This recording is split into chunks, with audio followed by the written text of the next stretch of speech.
সমাজ বা প্রকৃতির বাইরে কোনো পৃথক বিষয় নয়, বরং প্রকৃতির ঘটনাবলীকে বৈজ্ঞানিক অনুসন্ধানের মাধ্যমে বুঝতে চেষ্টা করাই বিজ্ঞান শিক্ষার অন্যতম উদ্দেশ্য। কাজেই এই রূপরেখায় বিজ্ঞান শিক্ষাকে শুধু তত্ত্ব ও তথ্য এবং পরীক্ষাগারে নির্ধারিত কিছু পরীক্ষণের মধ্যেই সীমাবদ্ধ রাখা হয়নি, বরং বৈজ্ঞানিক সাক্ষরতা অর্জনের উপর জোর দেওয়া হয়েছে। বিজ্ঞান অনুসন্ধানমূলক কার্যক্রমের মধ্য দিয়ে বিশ্ব প্রকৃতির রহস্য উদ্ঘাটনের চেষ্টা চালায়। বৈজ্ঞানিক অনুসন্ধান হল কিছু কৌশলের সমন্বয়ে একটি সুসংহত পদ্ধতি, যার মাধ্যমে পর্যবেক্ষণযোগ্য প্রমাণের ভিত্তিতে প্রকৃতির রহস্য উন্মোচনের চেষ্টা করা হয়। এই বৈজ্ঞানিক অনুসন্ধান সঠিকভাবে পরিচালনার জন্য স্কেল, অনুপাত ও পরিমাণের ধারণার প্রয়োজন পড়ে। এই স্কেল, অনুপাত ও পরিমাণের ভিন্নতা প্রকৃতির বস্তু বা ঘটনার উপর কী ধরনের প্রভাব ফেলে তাও বিজ্ঞানের আলোচনার বিষয়। কোনো সিস্টেমে ঘটে চলা ঘটনাবলী ব্যাখ্যা করার জন্য ওই সিস্টেমকে নিবিড়ভাবে পর্যবেক্ষণ করতে হয়। বিবেচনায় নিতে হয় সিস্টেম ও এর উপাদানসমূহের গঠন ও আচরণ, তাদের স্থিতি ও পরিবর্তন এবং সিস্টেমের ভেতরে চলতে থাকা বস্তু ও শক্তির মিথস্ক্রিয়া। বৈজ্ঞানিক অনুসন্ধান থেকে প্রাপ্ত প্রমাণ নির্ভর তথ্যের ভিত্তিতে এসব ঘটনার প্যাটার্ন ও কার্যকারণ খুঁজে বের করার চেষ্টা করা হয়। যে কোনো প্রাকৃতিক ঘটনার পেছনের কার্যকারণ সম্পর্ক খুঁজে বের করা বৈজ্ঞানিক অনুসন্ধানের একটি গুরুত্বপূর্ণ কাজ। বৈজ্ঞানিক তথ্য ও তত্ত্বের সমন্বয়ে বয়ে চলা বিজ্ঞানের মূল স্রোত থেকে ক্রমান্বয়ে তিনটি বিশেষায়িত ক্ষেত্র উন্মোচিত হয়: ভৌতবিজ্ঞান, জীববিজ্ঞান এবং পৃথিবী ও মহাকাশ বিজ্ঞান। এই তিনটি বিশেষায়িত ক্ষেত্রের বাইরেও আরেকটি আলোচনার ক্ষেত্র গুরুত্বপূর্ণ হয়ে ওঠে, তা হল বিজ্ঞান, প্রযুক্তি ও সমাজ। প্রাথমিক ও মাধ্যমিক পর্যায়ে বিজ্ঞান শিক্ষার একটি গুরুত্বপূর্ণ উদ্দেশ্য হল শিক্ষার্থীদের অনুসন্ধানে আগ্রহী করে তোলা এবং বিজ্ঞান ভিত্তিক জীবন আচরণে অভ্যস্ত করে তোলা। এর ফলে ধীরে ধীরে শিক্ষার্থীদের মধ্যে বৈজ্ঞানিক জ্ঞান, দক্ষতা, দৃষ্টিভঙ্গি ও মূল্যবোধের সমন্বয়ে বৈজ্ঞানিক সাক্ষরতা গড়ে উঠবে। একই সঙ্গে তারা দৈনন্দিন জীবনে বৈজ্ঞানিক দক্ষতা ও দৃষ্টিভঙ্গি ব্যবহার করে বাস্তব সমস্যার সমাধান করতে পারবে ও বিজ্ঞানলব্ধ সামাজিক মূল্যবোধ ধারণ করে ব্যক্তিগত ও সামগ্রিক ক্ষেত্রে দায়িত্বপূর্ণ ও সংবেদনশীল আচরণ করবে।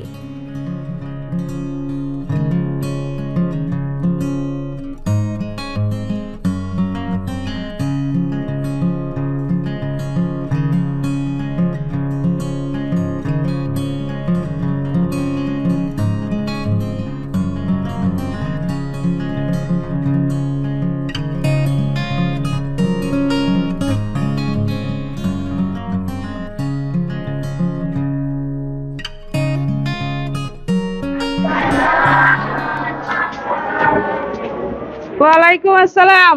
কেমন আছো সবাই? ভালো ভালো। বসো, বসে যাও। আজকে আমরা কি ক্লাসে আসছি দেখি বলো তো? বিজ্ঞান। আচ্ছা, ক্লাস শুরুর আগে কিছু জিনিস দেখাই। আচ্ছা বলো, এখানে এটা কি? সোফা, আর একটা হচ্ছে ইটের দেওয়াল, তাই না? আচ্ছা, এখন এই ইটের দেওয়ালটা যখন তৈরি করা হয়েছে, একটা দেওয়াল হয়েছে না প্রথমে কি দেওয়াল হয়েছে? প্রথমে কি লাগছে? ইট লাগছে। ইট লাগছে না? ইট আস্তে আস্তে যে দেওয়ালে পরিণত হয়েছে নাকি? তাহলে আমার এখানে অনেকগুলো ইট সাজাইতে হয়েছে। অনেকগুলো ইট সাজানোর পরে আমি একটা দেয়াল পাইছি। তাহলে আমার দেয়াল বানাতে গেলে কি লাগলো? ইট। আচ্ছা, এবার এখানে যাই। এখানে এগুলো কি? এটা কি? এটাকে সোফা না, সোফা না, এই দুটা জিনিসকে বলতে কি কি? কুশন। নরমালি আমরা কি বলি এগুলাকে? বালিশ। বালিশ, তাই না? এখন এই বালিশ কি দিয়ে তৈরি? তুলা। তাহলে বালিশ তৈরি করতে গেলে লাগে তুলা, আর একটা দেয়াল তৈরি করতে লাগে ইট, তাই না? আচ্ছা, তার মানে হচ্ছে এখানে প্রতিটা জিনিসই আমাদের জগতে যা জিনিসই আছে, যে কোনো জিনিস তৈরি করতে কোনো না কোনো উপাদান লাগে, লাগে না? উপাদান ছাড়া তো তৈরি হবে না। আচ্ছা, তাহলে এই পর্যন্ত এটা একটা ধোঁয়াশার মধ্যে রাখলাম যে কেন এটা আমরা দেখতেছি, তাই না?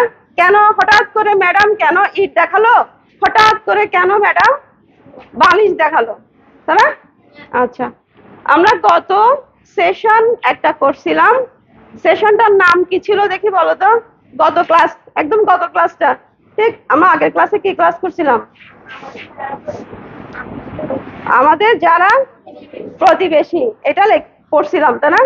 তার মানে এটার সাথে নিশ্চয়ই কোনো না কোনো কিছু মিল আছে, তাই না?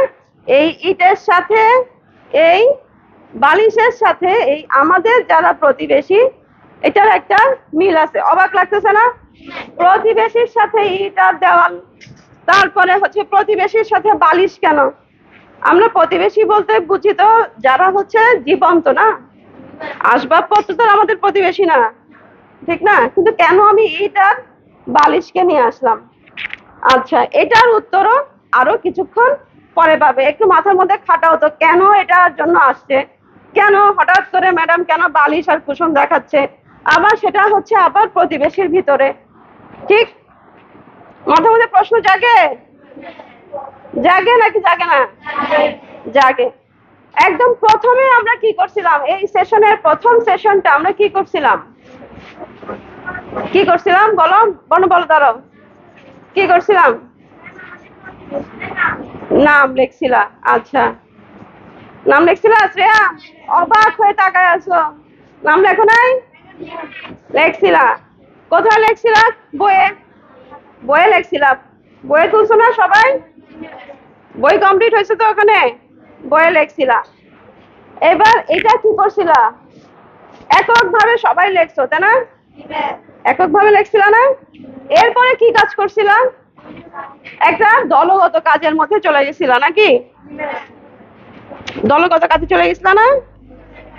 হ্যাঁ, সেই দলগত কাজের মধ্যে কি করলাম? সেটাকে আমরা আবার তালিকা তৈরি করছি, মিল করছি, একটাকে মিল করছি না?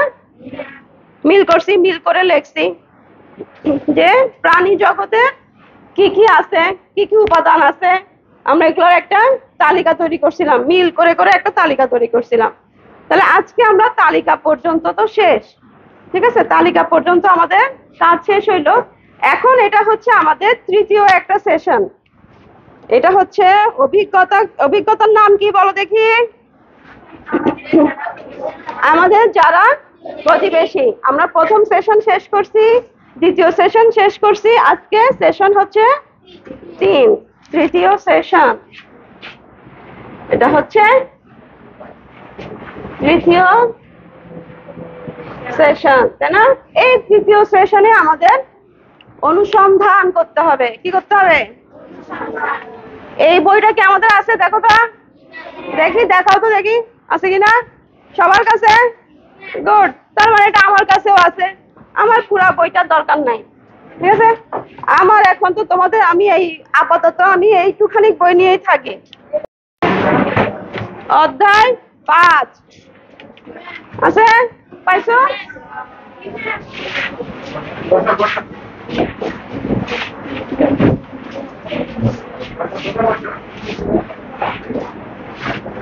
অধ্যায় পাইলাম, জীব জগৎ পাইছো? আচ্ছা, এখন কি আবার প্রশ্ন জাগে, দেওয়ালের সাথে বালিশের সাথে আবার জীব জগতের কি সম্পর্ক? দেখতেছে ম্যাডাম, দেওয়াল জিজ্ঞেস করলো, ম্যাডাম বালিশ জিজ্ঞেস করলো, এরপরে গেল আমাদের প্রতিবেশী, এখন আবার বলতেছে জীব জগৎ। অনেক প্রশ্ন, ঠিক না? এই প্রশ্নের উত্তর আরেকটা দেখো, পাইছো? এখানে কি কি আছে? জীব জগতের বৈচিত্র্য, জীবের ক্ষুদ্রতম একক কোষ, তার গঠন, আর হচ্ছে জীবের শ্রেণীবিন্যাস। আবার প্রশ্ন মনের মধ্যে পড়াচ্ছে দেয়াল আর বালিশ, কেন আবার কোষে চলে গেছে, তাই না?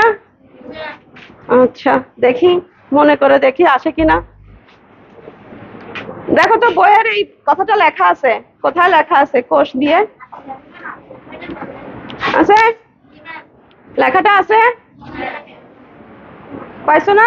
যদি আমরা বলি, এটাকে যদি আমরা পড়ে শোনাই, তাহলে হচ্ছে বিজ্ঞানের ভাষায় জীবের আণুবীক্ষণিক ক্ষুদ্রতম একক যা জীবদেহের গঠন ও কাজে যুক্ত থাকে তাকেই কোষ বলা হয়।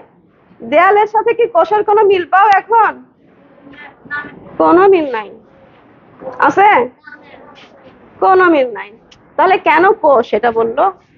এখন দেখো, দেয়াল তৈরি হয়েছে প্রতিটা ইট দিয়ে না, একটার পরে একটা ইট দিয়ে একটা দেয়াল হয়েছে। ঠিক সেম ভাবে আমরা যারা আছি, আমরা মানুষ বল, আমাদের জীব জগতে যত প্রাণী আছে তারা এরকম কোষ দিয়ে তৈরি। কি দিয়ে তৈরি? তাহলে একটা দেয়াল বানাতে উপাদান কি লাগছে? ইট। তাহলে একটা জীব প্রাণী এটা বানাতে কি লাগবে উপাদান? কোষ। এবার কি মিল পাওয়া গেছে? পাইছো? আচ্ছা, তাহলে কোষ বললাম। এখানে এখন দুই টাইপের কোষ আছে, একটা হচ্ছে এককোষী আর একটা হচ্ছে বহুকোষী। ঠিক আছে, একটা এককোষী আর একটা বহুকোষী। এখন এককোষী বলতে, এককোষী কোনো উদাহরণ দিতে পারবে কেউ? দেখছো এককোষী একটা মাত্র কোষ দিয়ে তৈরি? চিন্তা করছো কেউ? হ্যাঁ বলো দেখি। ব্যাকটেরিয়া। আচ্ছা, ব্যাকটেরিয়া কি দেখছো তুমি কখনো?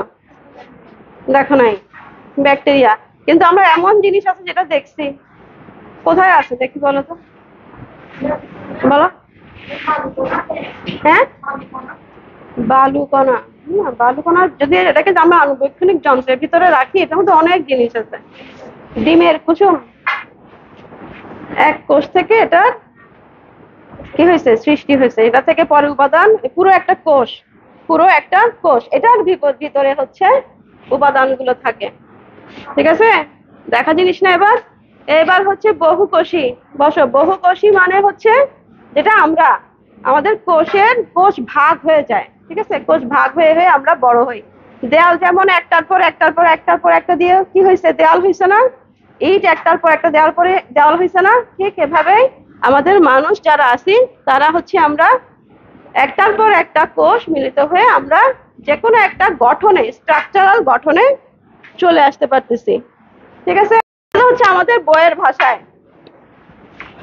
ভাষায় জানলাম যে এককোষী জীবও আছে, আবার কিছু আছে বহুকোষী জীব। আচ্ছা, কোষ তাহলে গেল। এখন কোষের আরো কিছু মতবাদ আছে। ঠিক আছে, এটা তো আমরা সহজ করে পড়ছি, সহজ করে বইয়ে যেটা আছে আমরা সহজ করে পড়ছি। এক একজন দেখো এক এক ধরনের কথা বলছে। কোষ বলতে এরা বুঝাইছে হচ্ছে জীবের গঠনগত মৌলিক একক, মানে একটা থেকে তৈরি। ঠিক আছে, এরপরে আরেকজন বুঝাইছে কোষ হলো জৈবিক ক্রিয়াকলাপের একক যা একটি অর্ধবৃত্ত ঝিল্লি দ্বারা পরিবেষ্টিত থাকে। এটা আমি দেখাবো। যেমন হচ্ছে কি বললাম, কুসুমের উপরে একটা জেলির মতো থাকে না, সাদা, এটার ভিতরে তো সাদা ইয়কটা থাকে, হলুদটা থাকে। ঠিক ওইভাবে একটা ঝিল্লি। আর পুরো ডিমটার একটা আবরণ চিন্তা করো, ডিমটাকে ভাঙলেই তো কুসুমটা বের হবে, ডিমটা ভেঙে পড়বে, তাই না? সেটাই হচ্ছে এটা হচ্ছে পরিবেষ্টিত থাকে, ঝিল্লি দ্বারা পরিবেষ্টিত থাকে। এরপরে দেখো আরেকজন বলছে কি যে কোষ হলো জীবের মৌলিক গঠনগত ও কার্যগত একক, কারণ কোষের মাধ্যমে কার্যগুলো সম্পাদন হয়। এই কোষ যেটা আছে, কোষই বাকি কাজগুলো তারা সম্পাদন করতে থাকে। এখন আমরা এককোষী তো বুঝলাম, তাই না? বহুকোষী হচ্ছে কি? বহুকোষী জীব একের অধিক কোষ নিয়ে গঠিত। তার মানে এক কোষের বিপরীত হচ্ছে বহুকোষ, মানে অনেকগুলো কোষ থাকবে। ঠিক না? অনেকগুলো কোষ মিলে বহুকোষী হয়ে যাবে। এখন আমরা আর একটু বাহিরে যাই। ছবি দেখতে পাচ্ছ? এটা কি মনে হয়? আমি তো দেখতে পাচ্ছি একটা ডিম। এটা ডিমের কুসুম, এটা ডিমের সাদা অংশ, ধরা যায় না? জানা? আচ্ছা, এইটাকে তাহলে নাম দেই, একটা নামটা দিতে পারি, এটার নাম নিউক্লিয়াস। একটা কোষের তিনটা জিনিস, সবগুলা কোষের তিনটা জিনিস অবশ্যই থাকবে। তাহলে প্রথমটা কি পাইলাম? নিউক্লিয়াস। তাহলে প্রথমটা পাইলাম হচ্ছে নিউক্লিয়াস। ঠিক আছে, পরেরটা আরে কি হিবিজিবি একটা জিনিস, তাই না? অনেক হিবিজিবি হিবিজিবি একটা জিনিস। ডিম, ডিমকে কল্পনা করতে বলছিলাম তাই না? ডিম, ডিমের উপরে সাদা একটা আবরণ থাকে না, যেটাকে কি লাগে, খোঁচা লাগলে ভেঙে যায়, আমরা সাবধানে নেই না? তার মানে এটা হচ্ছে তার একটা প্রাচীরের মতো। প্রাচীর তো, তাহলে এটা হচ্ছে তার প্রাচীর।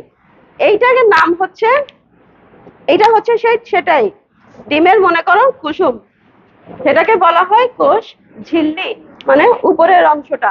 এটা একটা চর্বির মতো থাকে, ঠিক আছে? এটা একটা চর্বির মতো থাকে। তাহলে এটা হচ্ছে আমার সেই নিউক্লিয়াস। আর এই যে বাইরে যে সাদা অংশটা আছে না, এটা হচ্ছে সেই ঝিল্লিটা।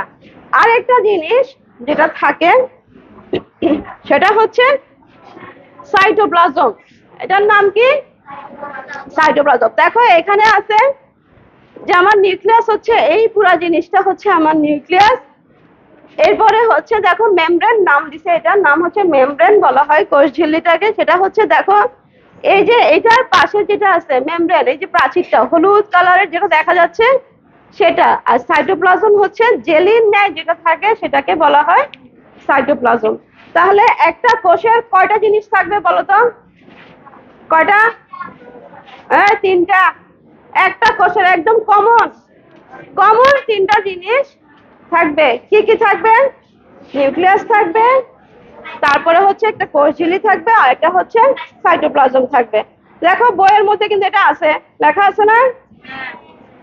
আমরা যে বইটা খুঁজছি সেই বইয়ে এটা লেখা আছে। আচ্ছা, এরপরে আরেকটাতে যাই। পাইছো ছবি এটা বইয়ে? এখানে দেখো চার কোনা জিনিস একটা, তাই না? একটা চার কোনা জিনিস, এটাও কিন্তু একটা কোষ। কিন্তু এই কোষটা কার? কোষটা হচ্ছে উদ্ভিদ কোষ, ঠিক আছে? কোষটা হচ্ছে কার? উদ্ভিদের। তাহলে উদ্ভিদের যদি কোষ থেকে থাকে তাহলে কি প্রাণীদের আছে নাকি নাই? থাকবে নাকি না? থাকবে না। প্রাণীদের কি দরকার? প্রাণীরা তো এমনি এমনিই হবে নাকি? এমনি এমনি তো হবে না, গঠন অবশ্যই লাগবে। সবসময় মনে রাখবে সেই দেওয়ালের কথা, দেওয়াল তৈরি করতে গেলে ইট লাগে, মানুষ তৈরি করতে গেলেও কোষ লাগে, প্রাণী তৈরি করতে গেলেও কোষ লাগে। তাহলে হচ্ছে আরেকটা, এটা হচ্ছে, এটার নাম কি তাহলে আমরা পেলাম? প্রাণী কোষ। এই কোষের কিন্তু একটাই মাত্র পার্থক্য আছে, ঠিক আছে? একটা পার্থক্য আছে, সেটা হচ্ছে কি, এখানেও সব জিনিসের নাম আছে। এখানেও আছে কোষ ঝিল্লি আছে, কোষ গহ্বর আছে, রাইবোজোম আছে, সাইটোপ্লাজম আছে, গোলগি বস্তু আছে, ক্লোরোপ্লাস্ট আছে। দুটোতে দেখো সব জিনিস আছে, কিন্তু প্রাণী কোষে একটা জিনিস নাই। দেখি বের করো তো কি জিনিসটা নাই অতিরিক্ত? একটা জিনিস নাই।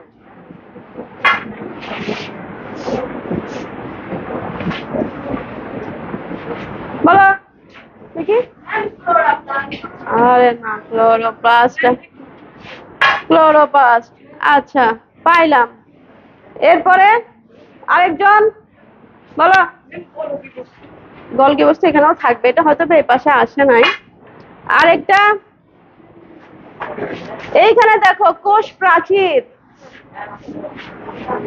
দেখো এই প্রাচীরটা অতিরিক্ত। এর কোষ ঝিলে যে সাইটোপ্লাজম কিন্তু এখানে আছে, আছে না? এরও কিন্তু সাইটোপ্লাজম আছে, প্রাণী কোষেরও সাইটোপ্লাজম আছে। কিন্তু প্রাণী কোষে দেখো বাইরের আবরণে কোনো কোষ প্রাচীর নাই। আছে কোষ প্রাচীর? কোষ প্রাচীর নাই, মনে থাকবে। আমাদের প্রাণী কোষ কি সেটাকে আইডেন্টিফাই করা, বোঝানো বা বলা। বুঝছো তোমরা? কারো কোনো প্রশ্ন থাকলে বলতে পারো এখন। আছে কোনো প্রশ্ন? প্রশ্ন নাই? আচ্ছা, তাহলে আমরা একটা কাজ করি, আমরা একটা ভিডিও দেখি, একটা ছোট একটা ভিডিও, ঠিক আছে?